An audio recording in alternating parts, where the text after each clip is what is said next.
ময়মনসিংহে মাকে ধর্ষণ করার অভিযোগে অভিযুক্ত রুবেলকে কুড়াল দিয়ে কুপিয়ে হত্যা করেন 4 ভাই।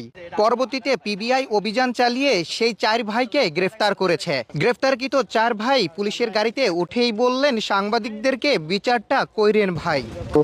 আমরা কি বিশ্বাস করতে পারি নাই যে সে ধর্ষণ করছে, আর কি মনে করেন সে যে ধর্ষণ করছে এটা তো কেউ জানে না। যখন তার ছেলেরা হাইলাইট করলো যে আমার মারে ধর্ষণ করছে, এখন আমরা কি করাম, পরে ওইদিকে লাঠি সুটা নিয়ে আর কি দাঁড়ায় রইলো যে আমার মারে ধর্ষণ করছে, এখন আমরা কি করাম। খালি এইটুকু শুনলাম, ছোট ভাই জিজ্ঞাসা করলাম কি সত্যি? হ ভাই সত্যি। পরে আমি গেলাম বাসায়, যে ব্রাশ কইরা নাস্তাটা খাই, রুটি খাই, এখনই সরিয়ে যে মাইরা ফেলাইছে। বাংলাদেশের আইন একদম ভালো না।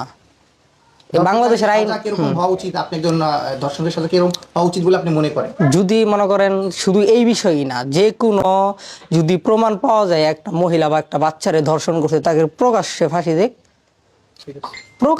দেখ তাকে, তাইলে তো আর এই কাহিনী কেউ করবে না। তাহলে এইরকম হত্যা কেউ করবেও না, আর এইরকম মনে করেন দুর্ঘটনা ঘটবেও না। ময়মনসিংহের এই ঘটনায় ব্যাপক আলোড়ন সৃষ্টি হয়েছে। এ বিষয়ে পিবিআই একটি সংবাদ সম্মেলনে বলেন, 4 জন আসামির মধ্যে মূল প্রিন্সিপাল একুস্ট জনি, সেই ঘটনাটা মূল ঘটাইছে। মানে কুড়াল দিয়ে, চাইনিজ কুড়াল দিয়ে সে আঘাত করে ছেলে।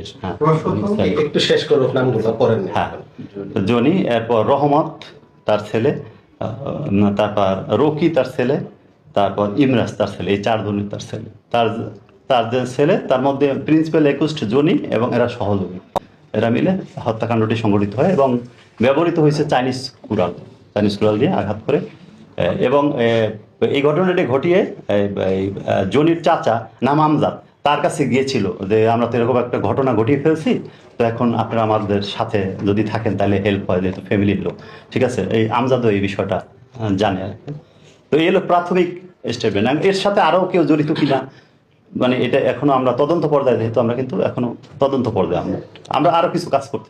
একটা বিষয় একটু জানি, গতকালকে থেকে যেটা খুব আলোচিত হচ্ছে সারা দেশে, যে এখানে বলা হচ্ছে যে মাকে ধর্ষণের প্রতিশোধ হিসাবে হত্যা করা হয়েছে। আপনারা এরকম কোনো কিছু পেয়েছেন? না, আমরা এখন পর্যন্ত শ্লীলতাহানি, তাকে আঘাত করছে, আঘাতের চিহ্ন আছে, এভরিথিং, ওগুলো পেয়েছি। শ্লীলতাহানি, মারামারি হয়েছে, ধস্তাধস্তি হয়েছে, সেখানে এগুলো আমরা পেয়েছি।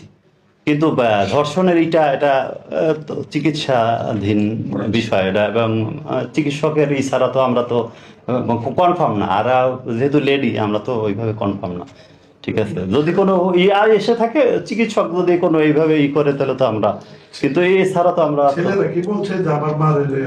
শ্লীলতাহানির কথা বলছি। শ্লীলতাহানির বিষয়টা না, দর্শনের বিষয়টা হ্যাঁ, ধর্ষণের বিষয় তো তারা কেউ বলে না, ধর্ষণের বিষয় আসে না এখনো। এটা মেডিকেল পর্যায়ে যদি কোনো থাকে সেটাই না। ছেলে